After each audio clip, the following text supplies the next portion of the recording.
man. Oh, okay. You got it set up nice, man. Absolutely. You should have told me, man, with the War Raven thing, man. How you feel? But this is Basquiat. Yeah. Yeah, this is Basquiat. All right. Yeah, Basquiat. You heard about him? Yeah, Basquiat. Yeah. Yeah, Basquiat is the Black artist. The black artist. Yeah. Yeah, he sold a piece for $110.5 million. Wow. Yeah, after he had passed. Yeah, he didn't yeah. sell. His sisters did. Mm. Yeah, his sisters did. So we don't have to see nothing and know nothing. I like it like this. Absolutely. Off the cuff. Yeah, I love it, man. Let's get this. How many views was on that?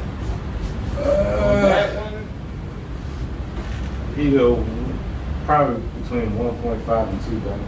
Okay, we're gonna have more. Yeah, absolutely. We're going for more. We're going for more. We're going for more. Yeah, the highest one I got, what we got was like, about 3,600. 3 something. Yeah. Oh yeah, who was doing that? It was just, I guess, the top. Just the top. Oh, that's nice, man. What's the topic? Oh, you gonna say it when you say it? No, we don't really have topics. It was just what we came in with. You know what I mean? Everything is off the cuff. This barbershop talk. We just go in. So whatever's hot in the street, whatever you bless us with, because we live. We live. Yeah. Oh, I didn't know.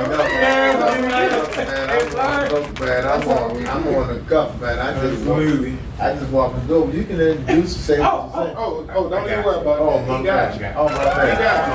Hey, welcome to another episode. Like I said, welcome to the CUTT N UP PODCAST. It's your boy Frankie B.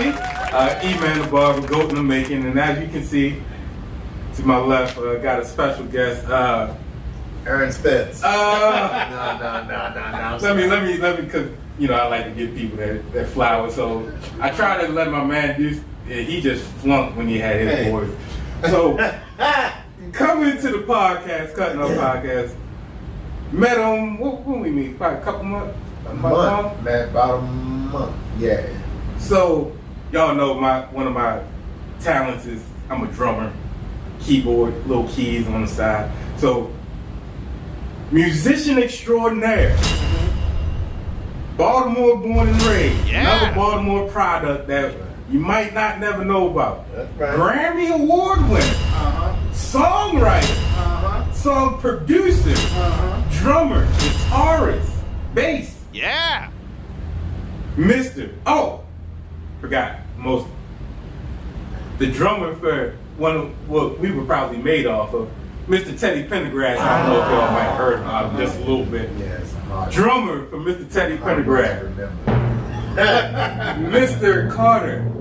Don't know. I never got James. it. Mr. Carter James.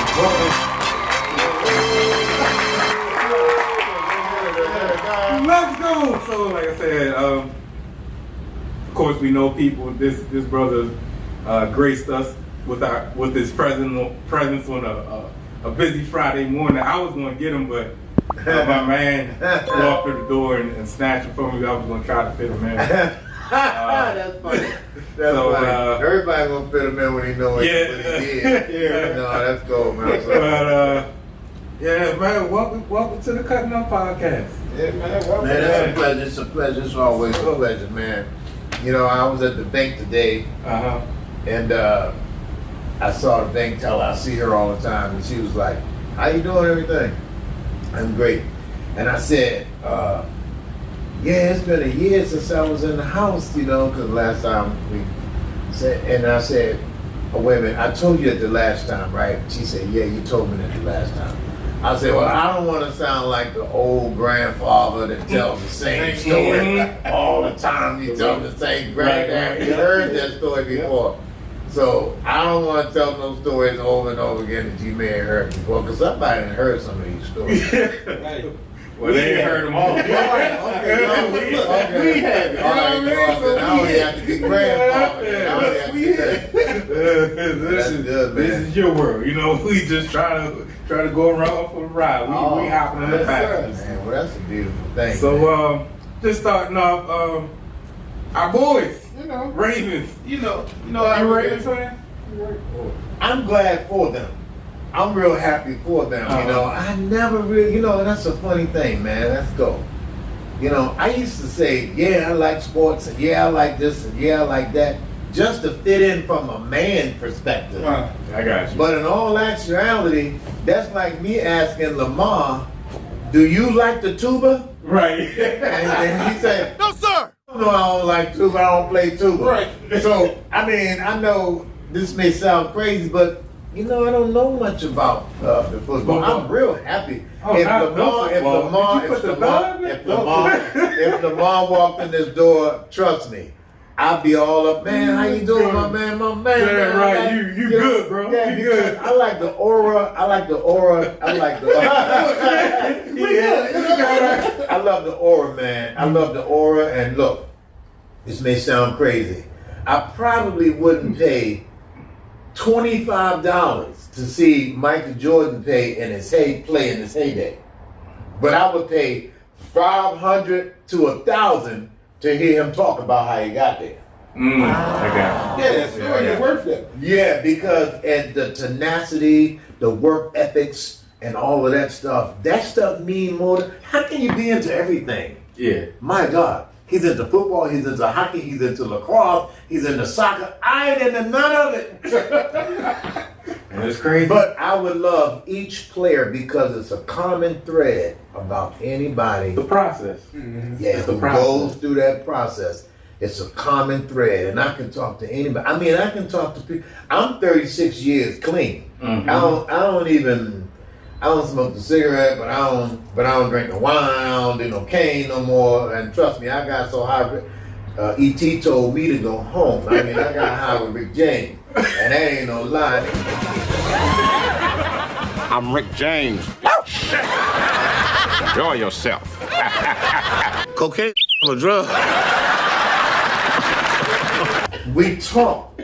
How did I get clean? We talked, and we listened, and other recovering addicts told their story, and they was into sports, they did this, they did that, and you can't be into everything, but I was into one thing, getting clean, and I'm into one thing that we're all into right now, and that's life, and that's like how to squeeze through the raindrop, not get wet, how not to be affected by all of the stuff that's going on today. There's so much diversity going on today. How can you save all of these worlds? You might can say one world, you can say two worlds. Let's save the world. Which one? Right.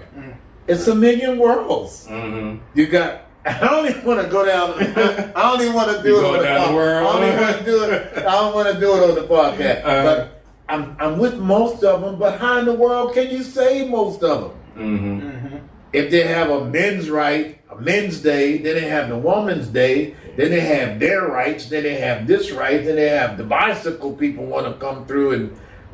Gotcha. Yeah, I would never have time to be with the family. Where you going, babe? I'm going to a rally. Right. Yeah. Don't know which one. You went to 2 rallies a day. Right. Oh my God. So I don't know what that meant. But Let me ask you this, because I know you said congratulations on it. You know, the 36 years. Yeah, definitely. Especially that hectic time. Yeah. Wow. How hard was the process? You know, Brian, it was so available. You get what I'm saying? Let me tell you how hard it was. As much as you listen to your own darkness, that's how hard it is. As you come out of listening to your darkness, it gets easy. Although it brings you into a vacuum, like what else can I do? Because all I knew was darkness.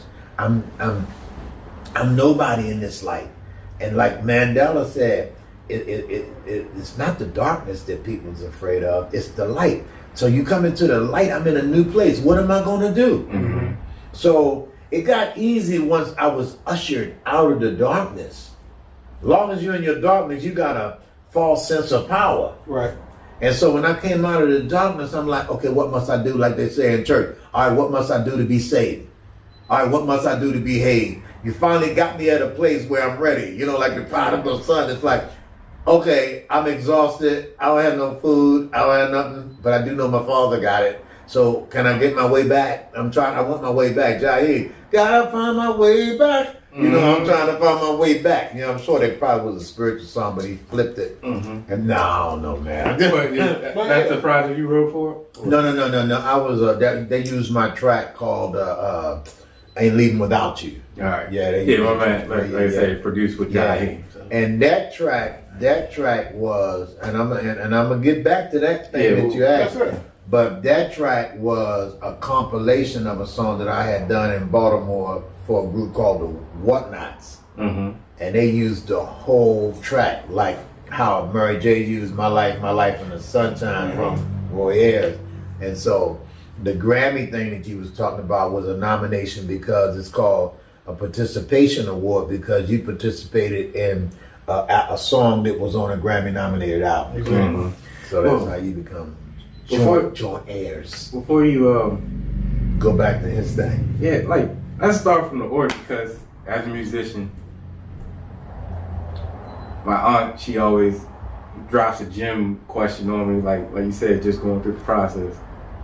When did you fall in love with music? And when did you start? That's funny, man. Life is always about this. Oh yeah, my man's he don't put you. I'm not there no more. All right. Oh well. I was there, but yeah, so when did you fall in love? Wait. Life is a whole big process of realization. It is. Realizing that, wow, I didn't know I had that. Wow, I don't know what I want to be, but what you want to be is in you. You just gotta. It's a gift. But you gotta discover the gift. So, you know, I'm running around the house beating on things and doing things. I don't really know nothing about no drummer or no projection or no place no imagination. And one day, a group came on the Ed Sullivan Show. And Ed Sullivan, I can remember him holding his arms and he said, "And now, ladies and gentlemen, the Beatles." And for some reason, that little wood box TV that we had, I could still smell the carpet that we had, you know. I'm down on the floor and I look up and here's a group on, and it's those drummer. He was up on what we call the rise, you know. And I'm like, wow, man, you know, I'm like, wow, look at that, man. I'm like, yeah, that's it, you know. And I started taking interest in playing drums, man, and went to it was a store in Baltimore, man, on Howard Street. Megan and Baldwin and Fred Walker's. That goes way. You can look it up. Yeah. You can look them up. They were music stores, and that's where we went. I went. Grandmama took me and started getting into rudiments and everything about drums, and kept building upon that. Kept building upon that desire. Because the desire is it. Once you get bit by a certain type of music bug, I understand. You in trouble. that's when you. I understand. Yeah. Because that's like he was about to say. Like I was in the music. Like, you know, rapping and stuff like that.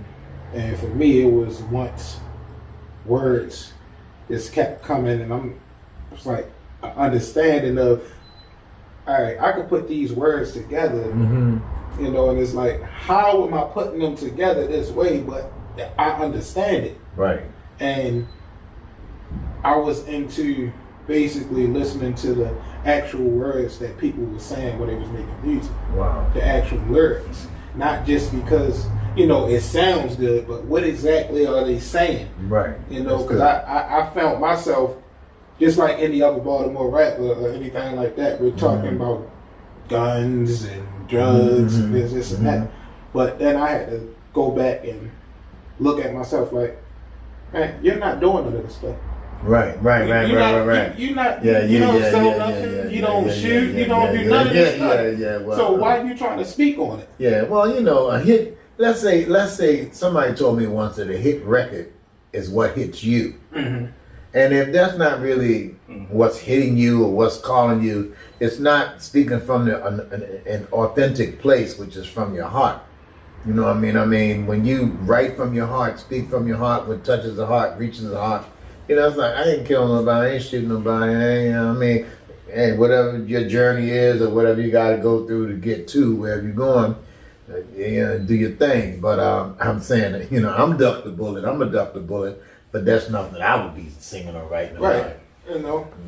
Yeah, so like when you, like you said, first got hit with the music discovery from there, did you start like most of us in church and school? No, I didn't start in church. I actually didn't play in church, but I was about 12 when I saw that, and I really didn't get real busy in trying to pursue that till I was about 14. And I got my first little drum set downtown. It was a place called Livingston Loan down on Baltimore Street, man, and it was southeast corner. And we went in there and mother got me a drum set, and then you couldn't tell me that I wasn't already great. You know what I mean? So I had. That was just something that I had inside that you talking about. I had that. I had discovered something, and I'd already saw it way out there like it had happened already. It didn't happen, but I felt like it had happened, and that was masterminding way back then. That was the law of attraction way back then. I thought a thing, and the thing came into existence. I looked around, man. I was on stage playing at the, like after about 7-8 years, I was on stage playing with Harold them in the Blue Note TEDDY PENDERGRASS. How was that? Oh my God, Jesus! Because I was about to say, when did you run and meet them at the gas station that you talked to? No, he was saying the guy in the barbershop chair. Yeah, I know. The gas station. But the way I met Teddy and them, man, all of this is divine, man. That's just where I'm at. All every bit of this is divine. Yeah, tell them what age you. It's so divine that I forgot my watch, so I can't even look at what time I need to be back home. No, okay. Time to go out. No. I was down. I would watch all of the shows when it came in town at a place called the Civic Center. Now it's the Mariner. Is that what it is now? Yeah, I think they changed it again. They changed it again? Yeah. Somebody bought it again? Yeah, I think they changed it again. Wow. Well, I would hang like on the street, and I saw a sign that said backstage door. Or it said stage door. And I said, stage door. And look, this is why I said it's divine. I said, somebody down here gonna need a drummer one day. And I don't want y'all to pass over that with a minimum amount of concern. Yeah. For me to say that, because I'm just really getting in touch with it like years later. How divine, how metaphysical it was, man, just to say that. And then one day you see, these people getting out of the limo. I didn't know who they were, but they jumped out the limo, and they had this little stance, this little walk, this little like we somebody. Yeah. And the we somebody attracted me. Yeah. Yeah, it does. And I walked in with him. Prominence. I walked in with him. Right. I walked in with him, man. I'm like, hey, I'm walking in with him. And the man was saying, hey, move back, let him in, let me in. I'm like, you been here before? I'm like, yeah, I've been here, but I had never been there.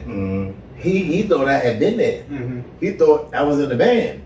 So I walked in with him and got in the back dressing room, had always carried my sticks, start playing little stuff, on the counter, And a guy named Henry Evans said, get that boy number. Just like that. He was the manager. And he called me around November the 21st. That's 21 up there on that sign right there. Yes. 21. It was November the 21st, 1975. That's how it started. You just walked in backstage. Walked in. Walked into a blessing. I think you gotta pay attention, right? Because I think we came equipped. Right. We came equipped. And from the mother's womb, we came equipped. It just had to be developed. Somebody had to continue to let you know you divine. Something that's a divine connection. Pay attention. you know, some of the things that sent us down dark roads and stuff are great lessons. You know, Absolutely. just gotta pay attention to the real bright light to say, turn around. Yeah. You know what I mean? But all of this stuff, everything that we're in, man, is a really divine journey. And, you know, and I make no apologies for that. So that's how I got with Ted. You know, that's how I got with, and then the Hagel Wild thing.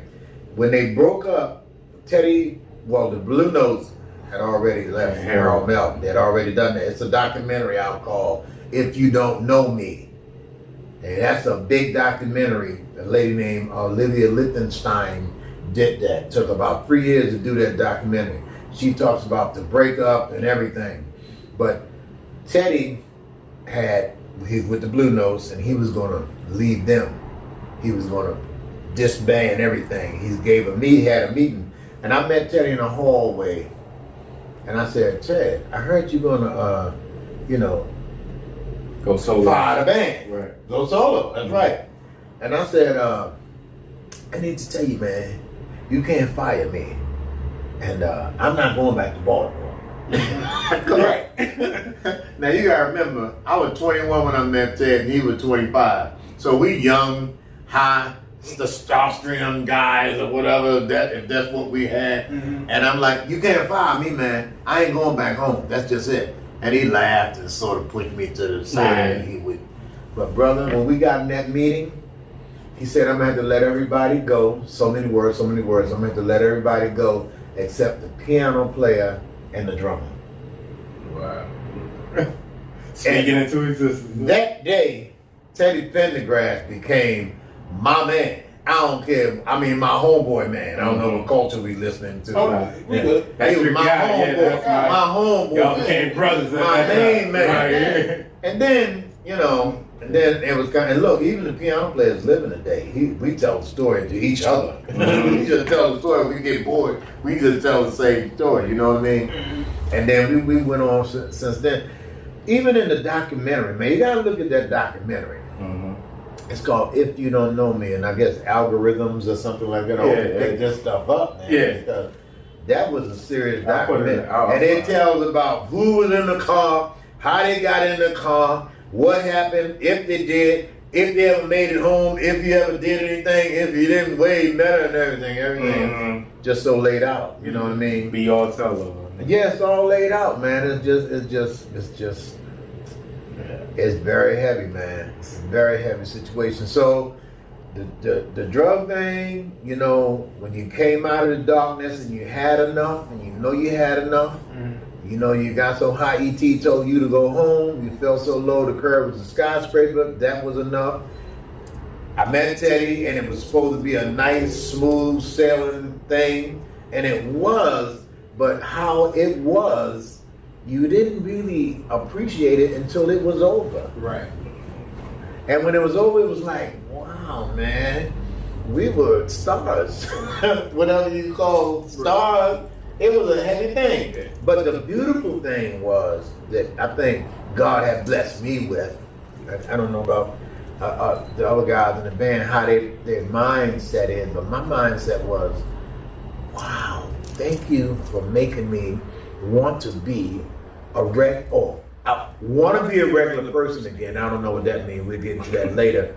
But knowing how to let the fantasy go.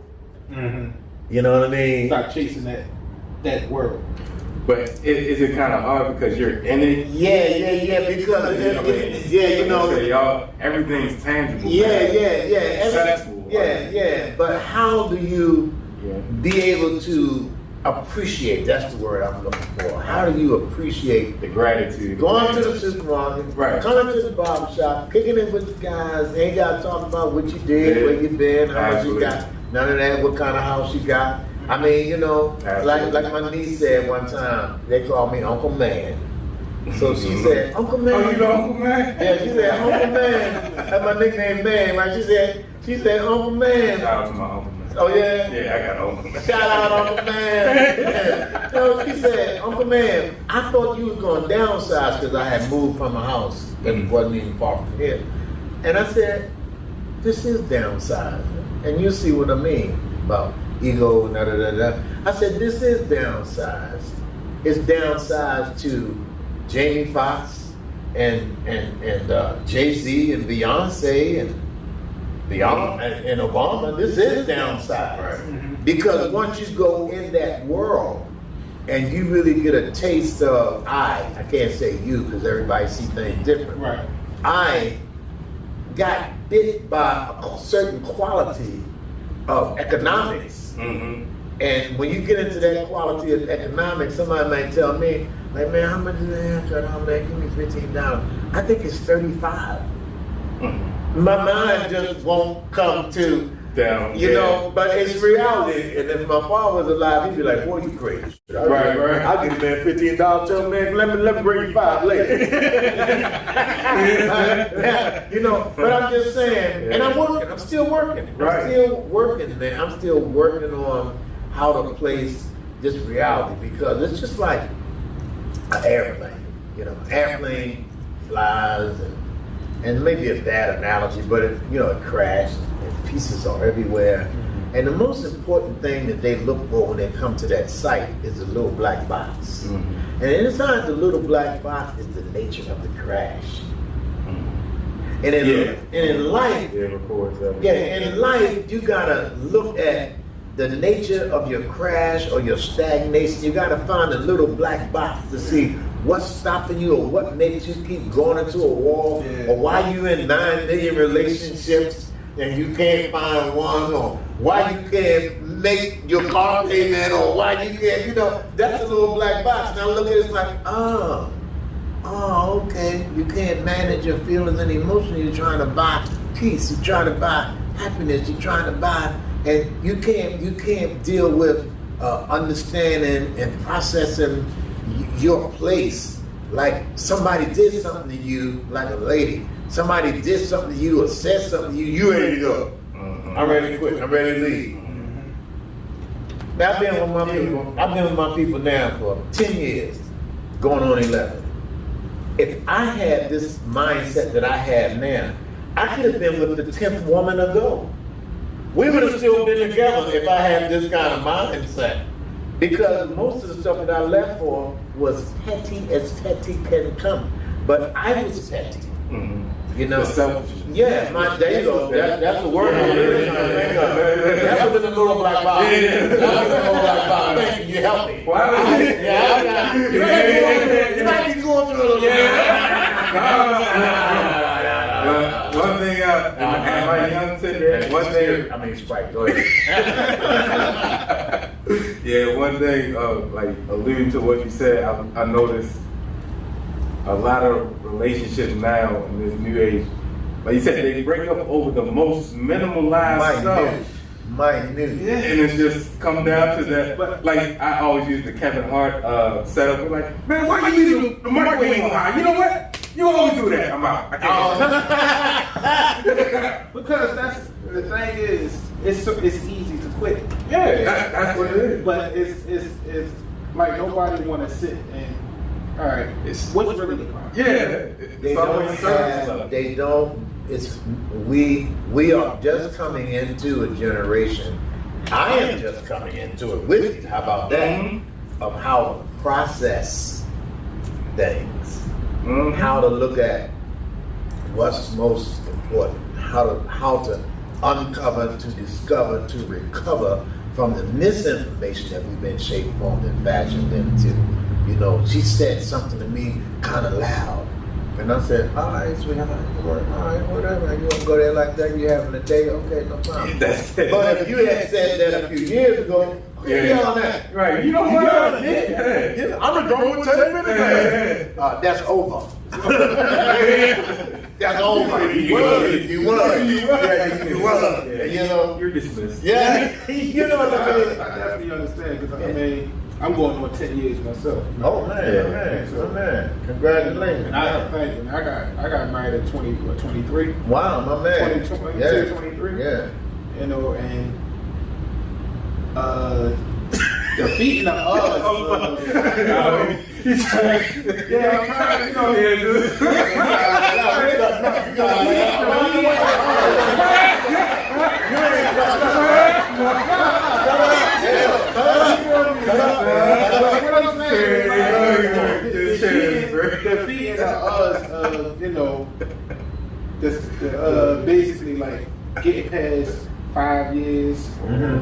you know, getting to know each other in a different way. That's right. You know each other when y'all just doing whatever y'all doing. Right. When you actually marry and you living with that person, right, and you really gotta get to know that person, who you really are. You know, when the side that you keep to yourself actually comes out. Yeah.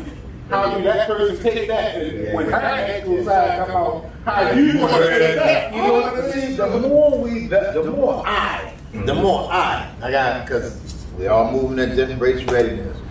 The more I develop me, the I within me, the greatest me inside of me allows people to be who they are. If it's a divine hookup, I don't care what. I know some people that felt like, say, when Michael was around and Michael Jackson tickets went on sale, might be a bad analogy, people got tents and blankets and it was raining and it was whatever, and they stood there and they waited just to see him and they ain't gonna take him home. Yeah. So the same way you would stand in the line and wait for Michael with a tent and an umbrella in the falling rain and in some cases the snow, that's how I have to be with understanding, you know, my relationship with my lady, or, you know, how you dealing with your life, right?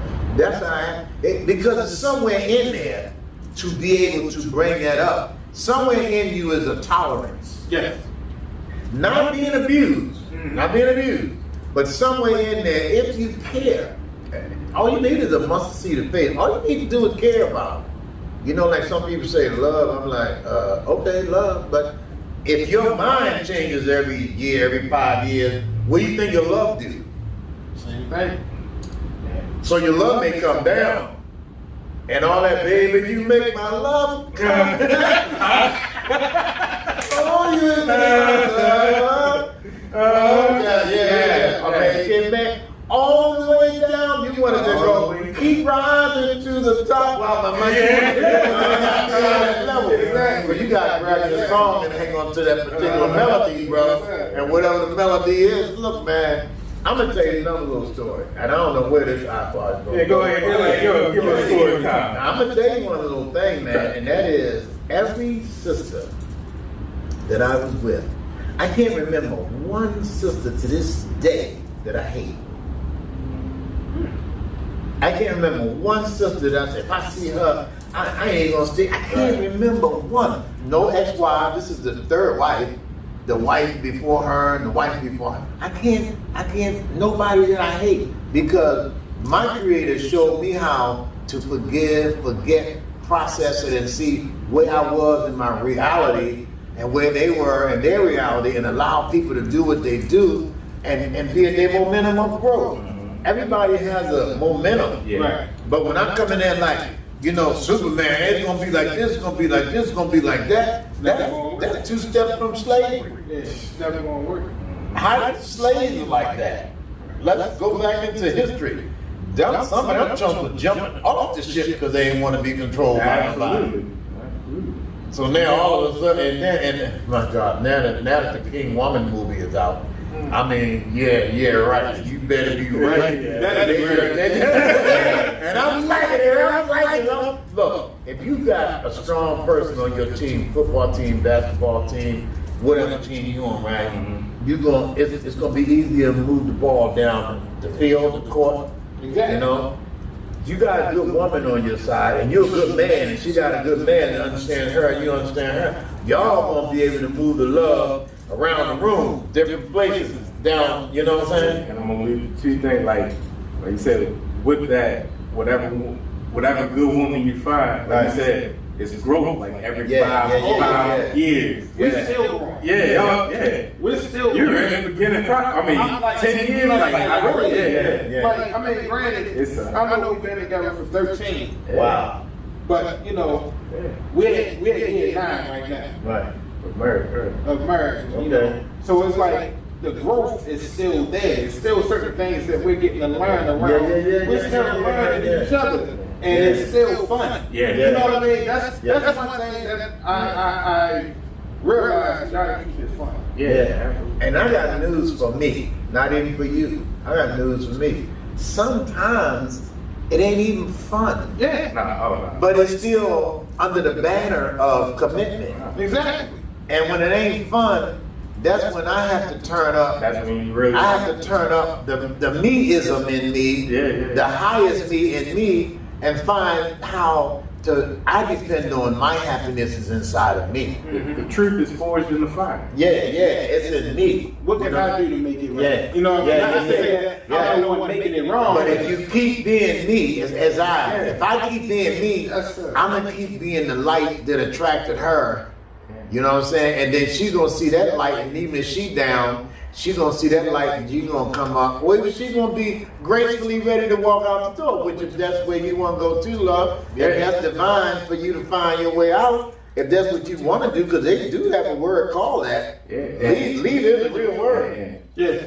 Playing, I mean, speaking of that, like, the Ravens, y'all keep on playing with our boy, you know, he gonna be on out there. You know, we want to get a break. Like, you know, like I said, the Ravens, they look like Lamar's phenomenal right now. He's on another level. You know how all right, I just said, I'll relate it music-wise. You go from the super, like, a simple rudiment, just like a double stroke roll. Right. Then you learn a paradiddle. Yeah. But then somebody show you a paradiddle, then you're like, hold up. Yeah. But then they show you how to put a paradiddle over a 4/4 beat. Yeah. Which is actually a triplet. You can play that as a triplet. Yeah. I know, it's just music. I know, yeah. No, Y'all might not get it, but no, you can play it often and it gets better, So it's like, so when you're doing it, it just becomes second nature. And that's what, like Lamar. How old is he? 25. Wow, man. What a And what a blessing, man. only quarterback had 3 touchdowns passing, 100 yards rushing in 2 straight games with the touchdown. My man. God, So, bless him. yeah, we just want to hit on, like, you know, because we got to include us, like, because I'm going to need you to think of your story time at the end. Oh, my man, We no, gonna, do that. I know we got to touch on the Ravens, but I was enjoying that. You know, I just said add that in there when you talk about the growth and the love. knowledge. You know what I mean? Absolutely. You know, Touch them Ravens, man. but hey, just to speak on the Ravens, you know, great win. Right. You know, secondary showed me something better than what they did against Miami. Yeah. Wow. I got a little nervous, you know, when they brought it a little close, but I mean, great overall win. So there's three teams still left undefeated. Still got the Dolphins. They got Dolphins. Your boys, your other boys, the Eagles, Giants. Oh, for right now, the Giants play tonight. Yeah, and New York, right? Yeah, they play the Cowboys. Cowboys. Yeah. My buddy just drove up. yeah, one of my mans drove up to that game too. A milestone. I don't know if y'all heard. Albert Pujols hit 700 home runs. Wow. So I think he's like the 6th person to do it. Fourth. That's 4 of them. So yeah, after you get past, you know, Willie Mays, you know, another. Yeah, you on that precipice. It was 4 when I seen the list. Development, And that just go to show you apply yourself to whatever is your heartfelt, you know, art craft. You keep doing it, man. That's for any youngster, even older people, man. They can start counting themselves out like, well, you know, now you may not be the quarterback at 65. Nah. But you sure could be a team owner. You sure could be working with, you know, come on, man. I'm trying to do now. Yeah, find your way in there. Don't count yourself out. Stay in. So do you still got the passion for the music? Love music, Oh, man. man, I still write songs. I play acoustic guitar and sing and play. Tell them your last trip. Like your man just came off a trip last week. Yeah, you know, you can look up KARTER JAYMES, Carter James, and look up Simple Life. You can look up Love is No Fairy Tale, Time Wasn't on My Side, Don't Wake Me. You know, so I do acoustic guitar, sing and play and travel, move around different places. I done played from Canada to Miami. What's I say? Yeah. I know it's hard. Just top 5 cities. LA, New York, always New York. My God, New York, LA. If you want to extend it to 10, we'll go 10. No, but New York, LA. I really, I like being in London. I love being in London. Love being in London, and believe it or not, the Carolinas had an interesting little something. I don't know if it was still filling the slave ships that came, and I don't know. The Carolinas had something. It was like a home. It was home. It was a real good home thing down there. And the Boston, the Berkeley, all the musicians had the greatest musicians, little young musicians in the world. They've probably grown now with whiskers, bro. You know what I mean? But yeah, so we got about 6 or 7 in there. I try to tell people. Oh, Pennsylvania. Come on, man. Philadelphia. Philadelphia, man. I love Philly, man. That's a hard city. Either they love you or they hate you. And look, I live in Baltimore. How about Baltimore? When I came to Baltimore, man, that was big. Yeah. To say something and see something and then be something in your own hometown, man. You know, I dream, you know what I mean? And I am. That's how I was in Baltimore, man. Yeah. So, you touched on, I mean, it might be, you touched on Mike a little bit. Now you're talking about Joe. No, Jackson. Yeah. Yeah, any interactions or? Well, you know, one time, I when they was at Philly International, the brothers was in the hall, and for some reason, Mike goes in the room and talk to Kenny Gamble, and they out in the hall, and Michael goes in the room. So between that and made me just scratch my head and say Michael was a star, Michael was a businessman back then. Michael knew how to articulate and say. And then one time we was in Madison Square Garden, and Michael, because we was all with Philly International, Michael came on stage with us and started doing his thing, and the whole building felt like it was going to shake. Wow. I mean, he brought that kind of energy. You could feel the whole, Madison Square Garden. You could feel it. The kid was just a phenomenal guy. I mean, Michael was just so deep. You ain't even have, Eddie Murphy tells deep stories about seeing Michael, and people tell about when Michael walked in the room. I don't know if I'm speaking about Michael from what you call it, like a sort of like idolized thing. I'm speaking about Michael from a vibration. His vibration and determination was so deep. It was almost, and then the interesting thing about, you know, how rocket boosters, you know, drop off when you go into the moon. Mike had to drop off. He dropped out of the group, one booster. He had to, I hate to say it, I think his father took him as far as he can go. That's the best way to say that. His father took him as best as he can go. That's another booster. And Mike landed on the moon. His father knew people. Michael's people knew people who ruled the world. Gotcha. Yeah, you had to elevate, go, like you said, as far as that his resources extended. And the higher you go up, the more you become kind of like, it ain't even in the pocket of them, but it's under a deeper control, man. You thought Joe had control. That's about as much as the industry. The industry. Say less. The industry. Yeah. The people behind the curtains. If you don't do what the industry wants you to do, the industry will leave you in the dust. Tough business. Interesting. I mean, you know, it's almost like know how to get in and get out. You know, get your money, how to squeeze through the raindrops and not get wet. I love the way Jay-Z is doing it. I don't know. I have never sat down with him, never talked. Some people probably hate him. Some people probably love him. So we got ups and downs in every relationship. But I mean, to start off as doing what he was doing, then become the rapper, and it's good too.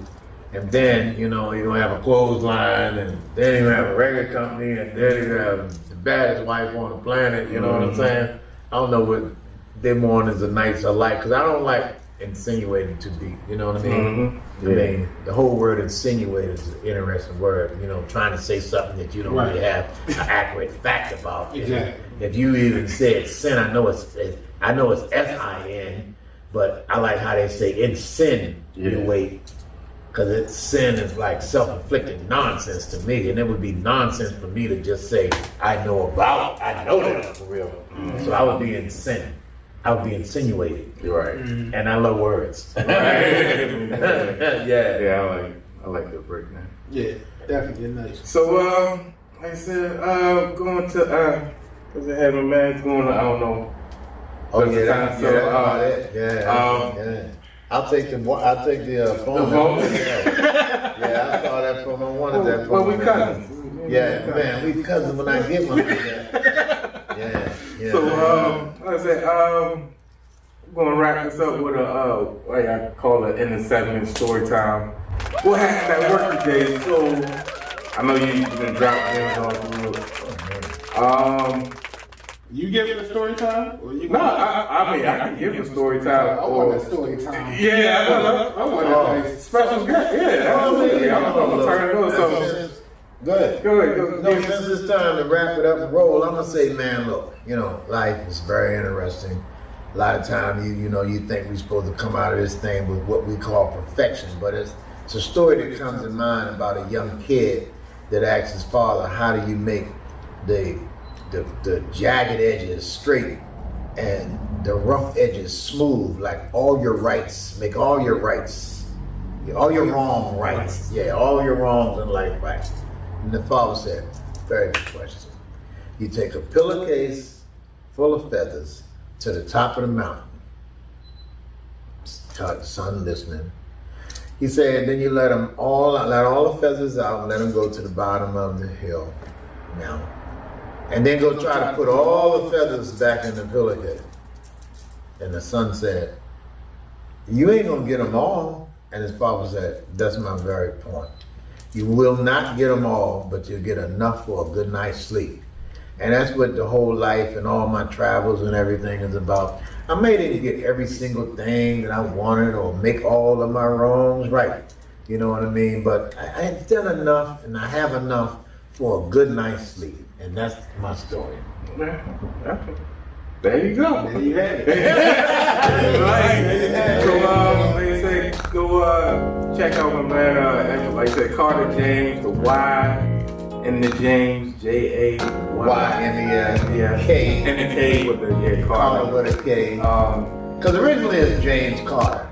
Even in the documentary, it's like they asked Teddy, who's your drummer in the documentary? Diana Curl. And I think it's and Teddy said, my drummer name is James Carter, and I wouldn't want to beat him because I'm hard on him. And all he's saying is, I gave him everything I got. So, that's beautiful. All right, cool. I love it. I enjoyed it. Appreciate you. Definitely.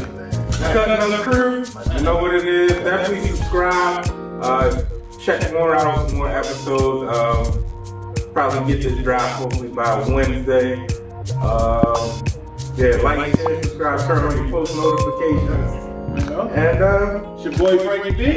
Eman The Barber, go to make it. I'm a man, yay. KARTER JAYMES. Thank y'all so much. Much love always. We out, baby. Man. Cut it up.